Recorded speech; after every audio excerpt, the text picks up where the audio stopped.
everybody. Welcome to another episode of Talking Animation. And this month we are talking about an underappreciated movie from our friends over at Sony Animation.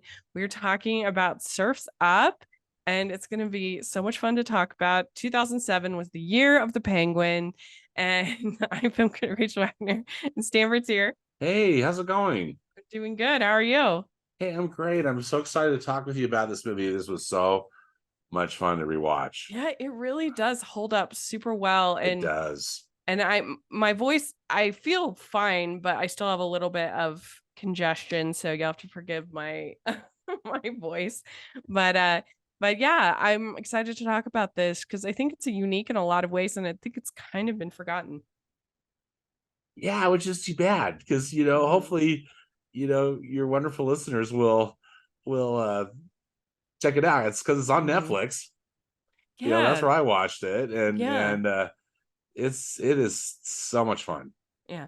It's a behind the scenes look at the annual Penguin World Surfing Championship and its newest participant, up and comer Cody Maverick. It's directed by Chris Buck and Ash Brannon and has writers John Reimer, Ash Brannon, and Chris Buck. It stars Shia LaBeouf, Zoe Deschanel, John Heder. Has a great cast, Yeah, the cast vocal is cast, the vocal James cast is Woods, terrific. uh, and Jeff Bridges, and you also got some professional surfers in there like Kelly Slater and Rob Machado. And one thing I wondered about is, have you seen like some of the surfing documentaries like Endless Summer I that have. that kind of inspired this? Yeah. Yeah. And I love though. I mean, I have such a soft spot for Hawaii anyway that Oh I mean yeah. it's just I love just watching Well, on them the surfing. ocean, right? But yeah, It's the your Endless place. Summer is the one I know the best. Yeah, Which yeah.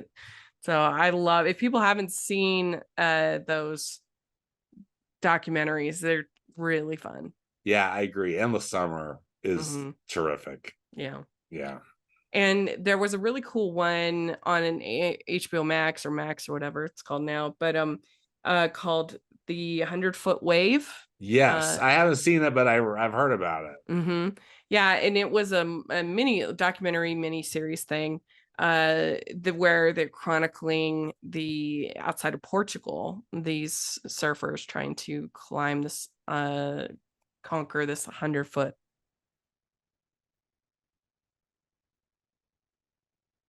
again. So if people like those kinds of documentaries, I think they'll enjoy it. Yeah, absolutely. Definitely worth checking Mhm. out. And that's Yeah. one of the many things I love about Surfs Up is that they wrote it, or it's in documentary style, which I found I remember thinking this at the time, such a fun way to tell this Mhm. story and such a fun way to use the medium because they created all this quote unquote archival footage that they had to make look really old, and then I loved the creation of the uh the artistry of the old photographs and stuff that they were using. It's just it's an artistic delight Mhm. to watch because of it. I mean, it would be Yeah. great regardless, but I just thought that documentary style makes it quite fresh, I think, and a fun way to really just a fun way to experience the film. Yeah, it was just, yeah, it's something new. I mean, you really haven't we've seen animated films that are actual documentaries, but never this sort of faux documentary again. I don't that I can think of. I couldn't think It of just makes any the either. movie stand out. Yeah, agreed. Yeah. Oh, yeah. I mean, because yeah, you have things like Flea and Waltz with Bashir, things like Yeah. that are actual documentaries. But I can't That are think of one done that in has really quite the documentary style. style that this one, it's I mean, kind of like an episode of Modern Family or something, right? I mean, where they're Yeah, having these interviews, but that are some of them are kind of tongue in cheek, but they're interacting with the people behind the camera, the penguins behind the camera, you know. And I also think penguins on surfboards is Mhm. so smart and Yeah. so fun. You know, it reminded me of just how clever. Like I love in Disney's Fantasia, the original one, you know, from 1940, Mm. the Dance of the Hour sequence, which, you know, who would have thought to turn alligators, hippopotamus or hippopotami, and ostriches all into dancers? You know, Mhm. it's so fun and so clever. And I just think artistically, it just is a blast. I think I smiled, Rachel, the Yeah. entire hour and a half watching this Me too. movie. Yeah, I did too. I was really taken with it. I really enjoyed it. And Are you a fan of Rachel's reviews? Do you look forward to Family Movie Night, Female Film Critics panels, or the Talking Disney podcast? If so, please consider supporting the podcast by becoming a patron. As a patron, you get to access monthly events such as the watch-alongs and Q&As, where you get to talk to stars and find out the behind the scenes of the movie making industry. And you can pick what I review for Family Movie Night or even become a guest on the podcast. Podcasts and YouTube channels are expensive, and I really, really could use your help. I would so appreciate it. You also get to be a member of the Facebook group where we talk about all the films that we're seeing, and we have so much fun. Go to patreon.com/hallmarkies and select one of the Rachel's fan tiers. That's patreon.com/hallmarkies. it's interesting because you do have that history of penguins in animation, particularly, of course, Mary Poppins is Yeah. very famous for the penguins. And then in particular, that sort of 2005 to 2007 was like Yeah. everybody was thinking Happy about. Feet. Yeah, so Happy Feet, that was 2006. Was it the March of the Penguins, that wonderful documentary? When was You like that that? documentary? I What? actually I can't believe I'm admitting it, but I remember thinking that documentary was excellent. What happened to Wow. me? That you just What has love Morgan happened? Freeman. I think I that's think Morgan Freeman helped it a lot. Well, and it wasn't, but I more than it was Morgan good. Freeman, it wasn't a stupid script, as I recall. That's true. It doesn't, it's not, it's not trying to make it for the kids. Yeah. Yeah. That was 2005, March of the Penguins. Oh, okay. That was a phenomenon. And then you also had like the Penguins and Madagascar movies. All right. And that was 2005, 2008 were those first two. Yeah, Happy Feet winning the Oscar. Yeah. Go figure. Do you know that Happy Feet is my sick movie? Is what I watch when I I'm think sick. I think you mentioned Like, that I don't think it's a before. particularly good movie, but it's What's your just kind sick of movie? it's like very cheerful and makes me smile Comforting. yeah, and it's the kind of movie that I don't really care if I fall asleep for long sections of Right. it. You know, like I'm not like worried about the plot. Yeah. Yeah. No, it's a good one for I feel like it's a good sick day movie. Happy Feet, and it is so weird. It is way weirder than you remember. Way weirder than this. Yeah, okay. I'll have to check it out because I haven't watched it for a long time, but I believe you. I believe you. Like the last act of the movie, like really the turns very the environmentalist, as I part of it. recall. Yeah, the dancing part of it's only like the first part, and then he gets with the people and it becomes this like weird dystopian fever dream thing. Like it's so bizarre. But you can see the George Miller in there. He's totally Yeah, there. say George Miller is definitely a part of it. My sick movie is Singing in the Rain. I'm just saying. Oh, really? Yeah, but yeah. Somebody was telling me that Ferris Bueller was their sick day movie. Oh. I'm like, I guess I can see that because you would really, really feel for Cameron. Right. To do all this being sick. Yeah. Exactly. You don't want to watch anything. It's like I said, I actually I said this before that I think Mamma Mia is the perfect movie for watching on a plane. Oh yeah. Because you don't want anything that'll be any amount of stress or tension at all. Right. And there's like nothing in Mamma Mia. There's nothing in Mamma Mia other than just some really bad singing. Really bad singing. Other than that, it's just breezy. Yeah, fun. Exactly. And so they would be a pretty good 6-day movie as well for me. Oh yeah. Yeah. But anyway, but this would be a pretty decent movie, but it like the plot's more absorbing than Happy Feet. Like it's better plot. It's It's much a better. good. I think it's a But good plot. yeah, it's a good plot. It's actually a good plot. Yeah. So There wasn't not one as time good during per this film se. that I was scratching my head. Just like, what? What are they doing? I thought Yeah, it was all. it does take itself pretty seriously. Yeah. But yeah, we have this new up and coming surfer, a Maverick. He's getting the documentary made about him. They do kind of towards the whole time when they're when he's there with Big Z. It's like what happened to the documentary crew? They're like gone, I guess. Yeah. They kind of lose it a There's little that bit. where you kind of, it's more focused on the narrative than it is the documentary. Yeah. But we have Cody, and we got the scouts coming out to see him, and we get to learn some of the this opening montage, get to learn about some of the other surfers.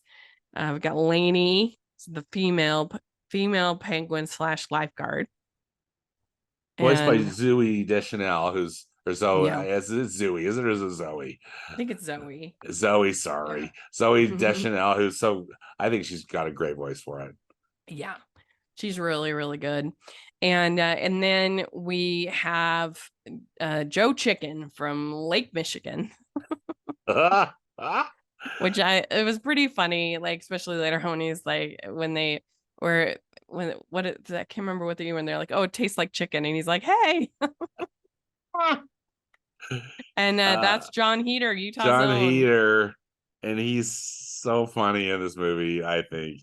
Yeah, and I mean his performance is good, but they've written it well and they've animated it well too.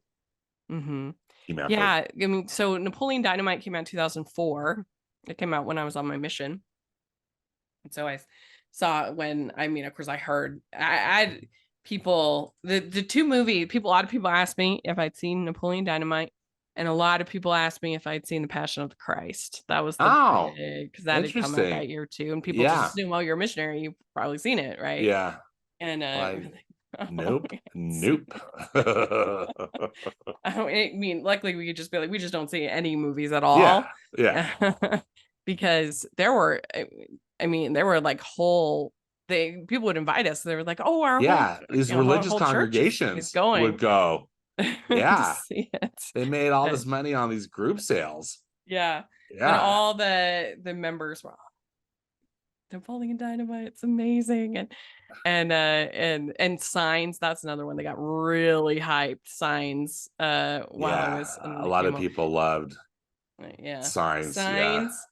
And then the first one that when I came home, I saw The Incredibles and then Return of the King. I missed nice. Yeah. But good choices. Yeah, I mean, it was a lot to go from like shelter to like, heads flinging and all this stuff. Like, it's pretty gruesome for Return of the King. Sure. But it was really good. And of course, I just wanted to know how it all ended and everything. Exactly. But yeah, so I a lot of times people are like, oh, this particular movie, and I'd be like, oh, was it 2003 2005? I haven't seen it. Didn't see it. But I did really enjoy Napoleon Dynamite once I got to see it. Napoleon Dynamite. I thought it was really funny. Such a blast. Mm-hmm. Hilarious. Yes. Yeah. And so we get to know Cody, and he's just like such a likable character. Yeah. He's so sweet. He's terrific. And Shia LaBeouf does a really nice job. This is before Shia LaBeouf, I guess, kind of became Shia. You turned into Shia LaBeouf that we know today. But he was terrific. Yeah, I agree. What a great Cody is such a likable character. Yeah, you're really rooting for him, and he's really in it for the surfing. Hey, this is David from the Piecing It Together podcast, a podcast about movies and the movies that inspire them. For over 4 years, each week, a guest and I take a look at a new movie through the lens of what other movies we think were either an influence or connect in some other way. It's a fun, unique way to discuss films that leads to a great list of other movies to check out that either explore the same themes and ideas or maybe utilize similar filmmaking techniques. Including special episodes in our side series that twist the format, we've done over 200 episodes, so there's bound to be one on a film you've been thinking about and want to dig deeper into. So check us out on all the major podcasting apps and at piecingpod.com. He loves to surf, and that just makes him very likable. And he has there's like this whole shrine for Big Z. He loved Big Z, but he died in a surfing accident, and you have this antagonist Tank that is like desecrating the shrine for Big Z. That he's like really, really, really cocky and really rude, and he doesn't care about the surfing at all. He only cares about the glory. And he was a pretty good bad Diedrich Bader as Tank. Yeah, he's He's great. a pretty good antagonist, I'd say. I think so too. Yeah. Did you ever watch American Housewife with Diedrich Bader? I did not, but I heard it was really good. It was such an underappreciated gem. It was absolutely hilarious. I loved it. It was a very good show. Well, and speaking of Napoleon Dynamite, Diedrich Bader is also in it. Oh, right? yeah, you're right. I forgot that. He's really funny. Yeah, he plays the like the karate instructor karate or guy. whatever. Yeah. I forgot that. Yeah, that's true. Excuse me. Bless you. And so Lainey, her uncle is first it's introduced as Uncle Geek, and then he takes care of Cody after Cody steps on a sea urchin, and so they think it's this Uncle Geek. Turns out it's actually Big Z in disguise, and this is Big Z's been in hiding. Yeah, and so he got tired of the rat race, of the competition. He wanted to just surf, and so he created this identity, and he talks about how Tank has names for all of his trophies, and that he feels better when there's Tank feels better when there's a lot of losers out there. But he doesn't want to surf anymore. I thought that was funny that Tank has names for all his trophies. Tank was so fun, yeah. And he says that, why don't you surf your own way? And it is amazing what they're doing now, because they have this whole new form of surfing where they will take the surfer on with a jet ski and drop them in the middle of these massive waves. And so what they're doing is just absolutely incredible right now. You're just like, how do you even live? Yeah. I don't know how they, and I've been on Oahu, in Hawaii, and gone to the North Shore and seen some surfing competitions that have happened. It was unplanned, just it was going on, so we pulled over and just they had bleachers and stuff set up, and you could watch, and you just couldn't believe what these guys were doing, and also the size of the waves. Unbelievable. They were so cool, and I just thought that the Surf's Up really captured. I mean, clearly exaggerated, and whatnot in some cases, but I thought that their surfing animation really mimicked, the actual sport. Yeah, especially when you think of 2007, how good the water looks, and how good it is so very impressive. Yeah, absolutely. And I guess in order to get the handheld documentary feel, the film's animation team motion captured a physical camera operator's moves. So Oh, okay. I wondered even about that. the non-surfing part, they really wanted it to look like a documentary, wanted it to feel real. Yeah. I love how they did that. And I'm so glad you brought that up, because I thought the camera, well, quote unquote camera work, Mhm. through the CGI was masterful, particularly in the surfing sequences, because it really felt like there was a camera person there, and who knows how in the world they got, they're there, but Mhm. following the surfers, and it looked so good. Yeah, it really, really did. And I guess they were looking at, like we said, the Endless Summer, Riding Giants, and another one called North Shore. Okay.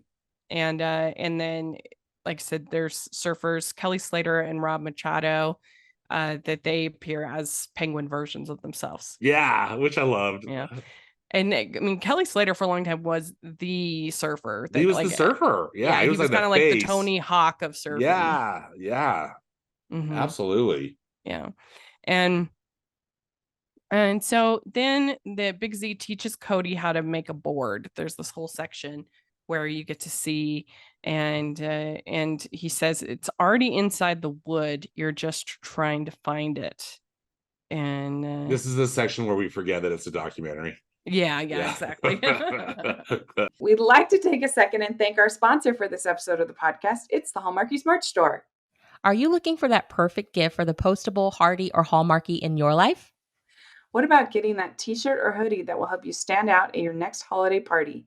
Now is the time to check out the Hallmarkies merch store. Full of festive designs by artists like Jessica Miller, Carrie from Hallmark Comics, and more. You can even have more than just shirts, but totes, cell phone cases, notebooks, mugs, and more. And it isn't just Hallmark. We have designs for Anna Green Gables, Man from Snowy River, The Nanny, and more.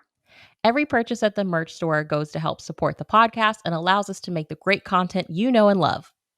There are frequent sales, so go to tpublic.com/stores/Hallmarkies or see the link in the description. That's tpublic.com/stores/Hallmarkies. I'll be too harsh on them, because they need that. They need that part, right?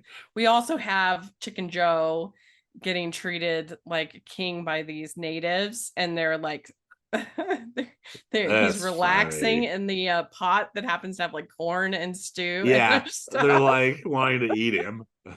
He's like, and it's dinner and a show. That was really funny. And I love how those penguins were animated too. These tribal penguins that are trying to eat him. And then Lonnie gets kind of jealous of Cody that she has not been able to have this connection with her uncle, with Big Z. And they say that riding the inside of the wave is the ultimate side of surfing. Once you get inside, you never want to get out. And so I wrote down, so none of this is in the documentary with Big Z. They'd be mad, be like, oh, we missed all the good stuff.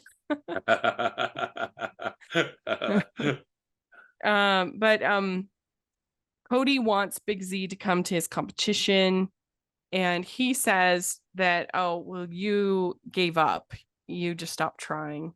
And it's interesting because he just wants to enjoy surfing, and you can understand that, but he also isn't able to influence so many other penguins in the world of this movie to enjoy the sport. So where do you find that balance? Yeah. I said, which I could understand. And so Cody tries to encourage him. And he says, you gave up after Tank beat you. And so Cody has this new move on the inside, like they're talking about.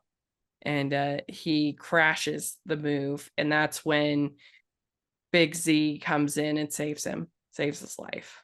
And so everybody sees him, and then Chicken Joe wins, which is funny. I love that Chicken Joe wins. That was funny.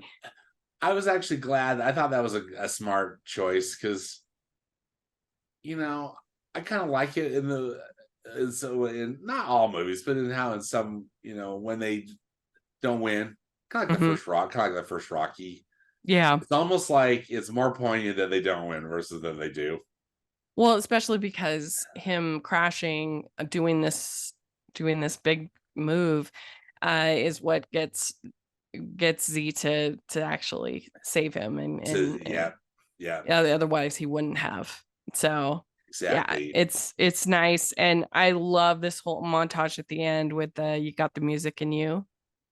Oh yeah, That's so good. so good. Yeah, and that's another thing. I'm so glad you brought that up too, Rachel. That the music drops in this are terrific. They, Mhm. they're not using any. They really aren't using any original songs, are they? Aren't they all? Or was that used the Yeah, music in I use? no, they're all like, it's I a think that. soundtrack. Yeah. They've got You Get What You Give, that's the name of the song. They've got Sugar Ray, Pearl Jam, The Romantics, Lauryn Hill. Yeah, great soundtrack. Yeah. Incubus. And the music used really well and appropriately. I thought it was. Sometimes I groan a little bit when it's like, some other, they put in integrate some kind of popular song, but none of that was going on with this one. I just thought all the choices were excellent. Mm-hmm. Yeah, I mean, it might have been nice to have put more Hawaiian music in. Yeah, that's true. Because these are all pop songs, from but Yeah. rather than Hawaiian songs. Yeah. They have one Bob Willis and his Texas Playboys doing Hawaiian war chant. I don't know what that is, but yeah, it might have been nice to have had, like, I don't know if Iz was still alive then or if he passed away before, but somebody like that, Right. in there would have been fun. But yeah, I mean, this was just a really sweet, endearing, crowd pleasing, beautifully animated film. And it's kind of cool that it got nominated for the Academy Award that year. It I was agree. Exactly. what else got nominated? That was Ratatouille. It was Surf's Up, Persepolis, and Ratatouille year. Good choices. Pretty good year. Good films. That was a good year. Yeah. I like all three of those movies quite a bit. I do too. Yeah. So there we go. It's one, I think, if people haven't seen it, give it check it's it on out. Netflix, and yeah, it it's just on was Netflix. fun to watch at the end of the summer. I asked on my Twitter what people thought and got some responses. Potter had a friend says she hates it, which was shocking. But and then Jordan M says it's very good. Tom Suarez says it's been ages since I watched it, but I remember liking it. Nostalgia Cast says Happy Feet Light. And I would challenge him to rewatch it because it's really hardly anything like Happy Feet. It's other than Penguins is nothing. Yeah. Nothing like Happy Feet. Happy Feet is way more bonkers. Yeah. It's really weird. So then we have Edward Balgron. He says, very underrated. The documentary style is an inspired storytelling choice and gives it a unique chill vibe. Even long before Spider-Verse, Sony has been trying new things in animation, and their best ones aren't really talked about often. One of Sony picture animation's best. Yeah, I would concur. Yeah, I would agree too. I mean, and we talked about Smurfs Lost Village that we really enjoyed. Yeah. So we've talked about a number of Sony animated films. Lasoka says, I love Surf's Up. I know Penguins were a big deal back then, but the mockumentary, the Office style storytelling really sets it apart. Peter Sanders says it was so much better than I expected. And I think that is true, that it is way better than you think when you see it. You're like, oh, penguin surfing, that, but it's really charming. Yeah. Matthew Draws 25 says, really enjoy it, but haven't watched it in years, really need to. And then AJ Carey says, first of the CG live action movies, if we go by what The Lion King tried saying, made it live action, so revolutionary naturally. So there we go. that is the thoughts going on. And I did just really had a good time. It was very relaxing. So I think if people haven't seen it in a while, dust it off and check it out, because it's a lot of fun. Agreed. It's a Yeah. blast. Highly recommended. Just that's the, and I agree with you, Rach. This is a perfect end of summer movie to watch. Yeah. So let us know what you think of Surf's Up. We'd love to hear your thoughts in the comment section or on Twitter. And how can people find you, Stanford? All right. I'm kind of weaning myself off Twitter, or X or whatever. I'm on Threads, but no one's on Threads anymore, right? But anyway, That lasted like a month. 2 seconds. I'm at Stanford Clark. But also I have a movie podcast and blog. That's where you can find me on moviespastandpresent.com. Yeah. And we did we had we've done a couple, we've had an overrated Disney podcast, and then we also did one on Pirates of the Caribbean. So y'all should check that out. It was fun. That was fun. Thanks again for being on, Rach. Yeah, it was good. And you can find me at Rachel's Reviews, all of our social media, iTunes, YouTube, and on Rotten Tomatoes. So check that out. Also, make sure that you're following the podcast at Hallmarkies. What am I saying? Hallmarkies. Also, make sure you're following me at Hallmarkies Podcast. And if you are listening on iTunes, please leave your ratings and reviews. We really appreciate that. And if you are listening on YouTube, please give the video a thumbs up and subscribe to the channel. We appreciate that so much. We also have hashtag Animation Junkie shirts in the merch store, and we had the patron group, and we'll just had just before this airs, I will have had my interview with Kirk D'Amico, who is the director of Ruby Gilman and The Croods, and so I'm really excited. And Vivo, I'm excited to get to talk to him. I always love getting to talk to directors. It's super fun. So if you missed that, make sure you check that out. And thanks so much, everybody. We'll talk to y'all later. Bye. Thank you. Bye.